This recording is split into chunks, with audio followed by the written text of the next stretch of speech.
Hay revuelo por la decisión de la justicia de Guatemala de ordenar la captura del exministro de Defensa Iván Velásquez y también de la fiscal Luz Adriana Camargo por presuntamente, dice la justicia, favorecer a empresarios de Odebrecht cuando hicieron parte de la Comisión Internacional contra la Impunidad en Guatemala. Sí, señor, y por eso está con nosotros Juan Francisco Sandoval, exfiscal guatemalteco y a quien el gobierno estadounidense le otorgó asilo hace varios años tras denunciar una persecución por sus investigaciones. Para ese entonces, cuando Iván Velásquez presidía la Comisión Internacional contra la Impunidad y Luz Adriana era directora de investigación y litigio de la misma comisión, Juan Francisco era el jefe de la Fiscalía Especial contra la Impunidad. Bienvenido, señor Juan Francisco, a Noticias Caracol. Hola, muchísimas gracias, Daniela, Eduardo, saludos a Noticias Caracol. ¿Cómo recibió la noticia de las órdenes de captura contra Iván Velásquez y Luz Adriana Camargo por parte de la Fiscalía de Guatemala, teniendo en cuenta que usted también formó parte de esta Comisión Internacional contra la Impunidad en Guatemala? ¿Qué es lo que está pasando en este país? No me sorprende de ninguna manera porque desde que en el año 2018 Consuelo Porras asumió como fiscal general, aún estando funcionando la comisión e Iván Velásquez, era notoria su actitud para tratar de entorpecer nuestras investigaciones y beneficiar a actores corruptos. Luego de la salida de la CICIG, este proceso que pensamos que era una simple idea o un prejuicio que teníamos, en realidad se cumplió un plan para destruir todo el esfuerzo anticorrupción, sabotear las investigaciones que desarrollábamos e iniciar un proceso de persecución en contra de fiscales y jueces. Y de esa cuenta, hoy somos por lo menos 60 exoperadores de justicia quienes nos encontramos en el exilio. Y por esa razón de captura del sistema de justicia por las élites corruptas que nosotros investigamos, es que la misma fiscal general de Guatemala, Consuelo Porras, el fiscal, el jefe de la FESI, quien me sucedió en el puesto y quien convirtió en una fiscalía instrumentalizada para la criminalización de actores anticorrupción y la protección de actores corruptos, están sancionados en 43 países.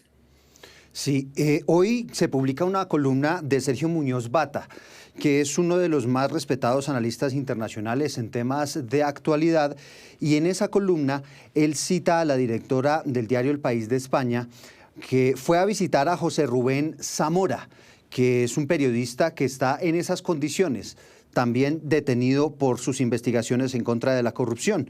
Dice él que hay una concertación de poderes económicos y del narco que tiene penetrada la cúpula de la justicia al Ministerio Público y lo que aquí llaman, dice él, dice ella, el pacto de los corruptos. ¿Es cierto que eso existe allá en Guatemala? Así es, el pacto de corruptos es una denominación que se le dio a partir de septiembre del año 2017 a este concierto de políticos corruptos e integrantes de la élite económica, de quienes las investigaciones que desarrollamos en coordinación con la CICIG lograron establecer la utilización del Estado de Guatemala como un botín, el establecimiento de redes político-económicas ilícitas que hicieron de su agenda propia la agenda del Estado, saqueando recursos públicos, y eso en parte explica los bajos indicadores de desarrollo humano de Guatemala.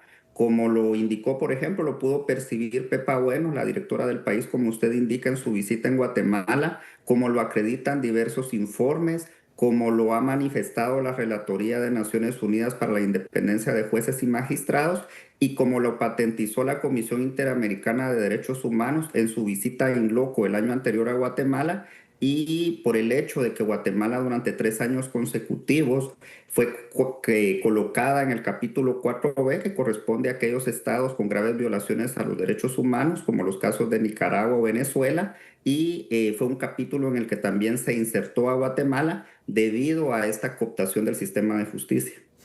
¿Es cierto que la Comisión Internacional contra la Impunidad en Guatemala podía hacer algún tipo de negociación con esas personas vinculadas al escándalo de Odebrecht, o eso necesitaba un visto bueno del Ministerio Público? Es que yo era el fiscal del Ministerio Público que suscribió esos convenios, y la comisión lo que hacía era apoyarme en las investigaciones. El legitimado para suscribir el convenio de colaboración en ese momento era Juan Francisco Sandoval y fui yo quien viajó a Brasil para suscribir los convenios. Sobre los mismos, el Ministerio Público periódicamente ha cambiado de versión según su conveniencia. En un inicio decían de que yo no estaba legitimado para ir a Brasil, como se advirtieron de que la ley estipula que quienes suscriben los convenios de colaboración son los fiscales, entonces esa tesis ya no fue la utilizada. Luego indicaron de que unos correos electrónicos que ellos localizaron por un abogado defensor que incurrió en patrocinio infiel, porque imagínense, él era el abogado de los integrantes o de la gente de Odebrecht involucrada en el caso, y bajo coacción se los brindó a la fiscalía, y eran correos en los que circularon distintas versiones, borradores del convenio de colaboración, que por cierto fue aprobado por juez, fue confirmado por la Corte Suprema de Justicia y por la misma Corte de Constitucionalidad. Entonces, no es más que una treta con el propósito de beneficiar a actores corruptos, porque si el dichoso convenio tenía defectos de procedimiento, pudieron enmendarlos si lo que querían era descubrir la verdad. Pero por el contrario, lo que la práctica logró establecer es que querían bajarse los convenios para no poder utilizar la información y de esa manera beneficiar a los principales involucrados en la trama de corrupción. Pero, ¿qué fue lo que logró la CICIG en su momento o a quiénes incomodó para llegar a ese tal punto del que usted habla de una trama y al punto incluso de señalar al exministro de Defensa colombiano como la cabeza de una estructura criminal que favoreció a los empresarios de Odebrecht? Bueno, una es el de Odebrecht, que es uno de los por lo menos 120 casos que presentamos con la comisión.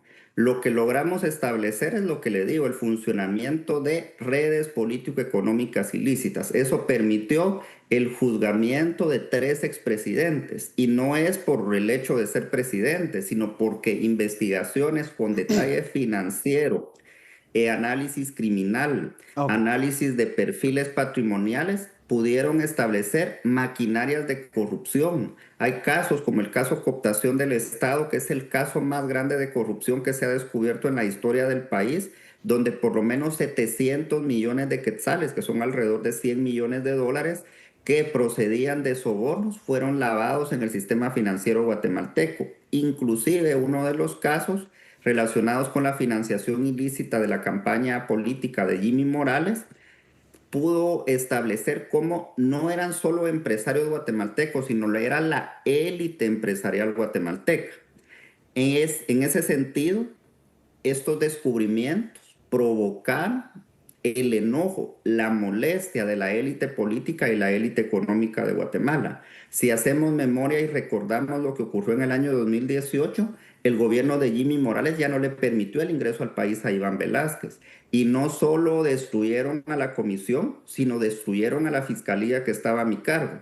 En aquel tiempo lo que decían en Guatemala es: no importan los nombres, sino las instituciones. Pero como se dieron cuenta que la fiscalía, no obstante ya no contar con la comisión, hicimos el esfuerzo por continuar trabajando, me destituyeron ilegalmente y luego detuvieron. En Guatemala han existido detenciones arbitrarias, torturas en contra de fiscales, en contra de jueces, en contra de periodistas. Es más, el propio partido de gobierno, el propio presidente Arévalo es hoy víctima porque no responde a los intereses corruptos de la élite política guatemalteca. Bueno, exfiscal Sandoval, entendemos que al haber un acuerdo entre el Estado guatemalteco, Naciones Unidas, pues hay cierta inmunidad que protege, por supuesto, a quienes conformaron esa comisión. ¿Ve usted viable que eventualmente pueda haber efectivamente una captura contra el exministro Velásquez y la fiscal por esta petición a la Interpol?